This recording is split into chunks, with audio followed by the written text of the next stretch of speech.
Will we do whatever it takes to tackle climate change? I come at this question not as a green campaigner. In fact, I confess to being rather hopeless at recycling. I come at it as a professional observer of financial policy making and someone that wonders how history will judge us. One day, this ring that belonged to my grandfather will pass to my son, Charlie. And I wonder what his generation, and perhaps the one that follows, will make of the two lives this ring has worked. My grandfather was a coal miner. In his time, burning fossil fuels for energy and for allowing economies to develop was accepted. We know now that that is not the case because of the greenhouse gases that coal produces. But today, I fear it's the industry in which I work in that will be judged more harshly because of its impact on the climate. More harshly than my grandfather's industry, even. I work, of course, in the banking industry, which will be remembered for its crisis in 2008. A crisis that diverted the attention and finances of governments away from some really, really important promises. Like promises made at the Copenhagen Climate Summit in 2009 to mobilize $100 billion a year to help developing countries move away from burning fossil fuels and transition to using cleaner energy. That promise is already in jeopardy. And that's a real problem, because that transition to cleaner energy needs to happen sooner rather than later. Firstly, because greenhouse gases once released stay in the atmosphere for decades. And secondly, if a developing economy builds its power grid around fossil fuels today, it's going to be way more costly to change later on. So, for the climate, history may judge that the banking crisis happened at just the wrong time. The story need not be this gloomy, though. 3 years ago, I argued that governments could use the tools deployed to save the financial system to meet other global challenges. And these arguments are getting stronger, not weaker, with time. Let's take a brief reminder of what those tools look like. When the financial crisis hit in 2008, the central banks of the US and UK began buying bonds issued by their own governments in a policy known as quantitative easing. Depending on what happens to those bonds when they mature, this is money printing by another name. And boy, did they print. The US alone created $4 trillion worth of its own currency. This was not done in isolation. In a remarkable act of cooperation, the 188 countries that make up the International Monetary Fund, the IMF, agreed to issue $250 billion worth of their own currency, the special drawing right, to boost reserves around the world. When the financial crisis moved to Europe, the European Central Bank President, Mario Draghi, promised to do whatever it takes. And they did. The Bank of Japan repeated those words, that exact same commitment, to do whatever it takes to reflate their economy. In both cases, whatever it takes meant trillions of dollars more in money printing policies that continue today. What this shows is that when faced with some global challenges, policymakers are able to act collectively, with urgency, and run the risks of unconventional policies like money printing. So let's go back to that original question. Can we print money for climate finance? So 3 years ago, the idea of using money in this way was something of a taboo. Once you break down and dismantle the idea that money is a finite resource, governments can quickly get overwhelmed by demands from their people to print more and more money for other causes: education, healthcare, welfare, even defense.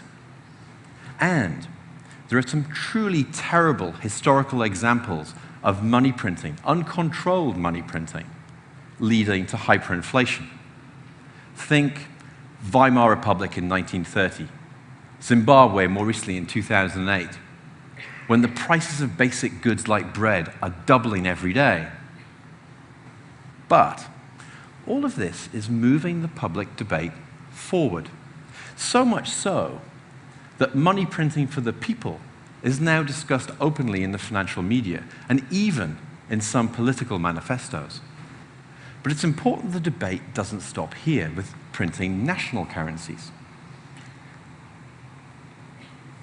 Because climate change is a shared global problem, there are some really compelling reasons why we should be printing that international currency that's issued by the IMF to fund it. The special drawing right, or SDR, is the IMF's electronic unit of account that governments use to transfer funds amongst each other. Think of it as a peer-to-peer payment network like Bitcoin, but for governments. And it's truly global.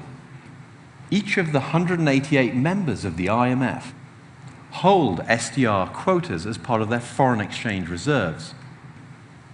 These are national stores of wealth that countries keep to protect themselves against currency crises.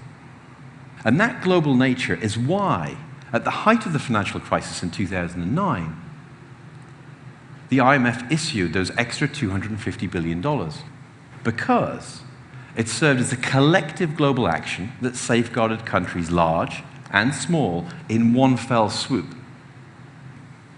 But here's the intriguing part. More than half of those extra SDRs that were printed in 2009, $150 billion worth, went to developed market countries who, for the most part, have a modest need for these foreign exchange reserves because they have flexible exchange rates. So those extra reserves that were printed in 2009, in the end, for developed market countries at least, weren't really needed, and they remain unused today. So here's an idea. As a first step, why don't we start spending those unused, those extra SDRs that were printed in 2009 to combat climate change? They could, for example, be used to buy bonds issued by the UN's Green Climate Fund. This was a fund created in 2009 following that climate agreement in Copenhagen. And it was designed to channel funds towards developing countries to meet their climate projects. It's been one of the most successful funds of its type, raising almost $10 billion. But if we use those extra SDRs that were issued, it helps governments get back on track to meet that promise of $100 billion a year that was derailed by the financial crisis. It could also serve as a test case. If the inflationary consequences of using SDRs in this way are benign, it could be used to justify the additional extra issuance of SDRs, say, every 5 years. Again, with the commitment that developed market countries would direct their share of the new reserves to the Green Climate Fund.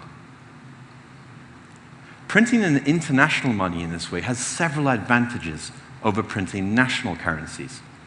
The first is it's really easy to argue that spending money to mitigate climate change benefits everyone. No one section of society benefits from the printing press over another. That problem of competing claims is mitigated. It's also fair to say that because it takes so many countries to agree to issue these extra SDRs, it's highly unlikely that money printing would get out of control. What you end up with is a collective, global action aimed, and it's a controlled global action, aimed at a global good. And, as we've learnt with the money printing schemes, whatever concerns we have can be allayed by rules. So, for example, the issuance of these extra SDRs every 5 years could be capped such that this international currency is never more than 5% of global foreign exchange reserves.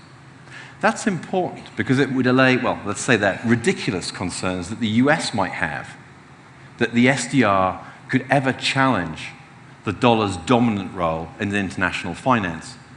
And in fact, I think the only thing that the SDR would likely steal from the dollar under this scheme is its nickname, the greenback. Because even with that cap in place, the IMF could have followed up its issuance, its massive issuance of SDRs in 2009, with a further $200 billion of SDRs in 2014. So, hypothetically, that would mean that developed countries could have contributed up to $300 billion worth of SDRs to the Green Climate Fund. That's 30 times what it has today. And you know what? As spectacular as that sounds, it's only just beginning to look like whatever it takes. And just to think what amazing things could be done with that money, consider this. In 2009, Norway promised $1 billion of its reserves to Brazil if they followed through on their goals on deforestation. That program has since delivered a 70% reduction in deforestation in the past decade. That's saving 3.2 billion tons of carbon dioxide emissions, which is the equivalent of taking all American cars off the roads for 3 whole years. So what could we do with 300 other pay-for-performance climate projects like that, organized on a global scale? We could take cars off the roads for a generation. So, let's not quibble about whether we can afford to fund climate change. The real question is, do we care enough about future generations to take the very same policy risks we took to save the financial system? After all, we could do it. We did do it, and we are doing it today. We must do whatever it takes. Thank you.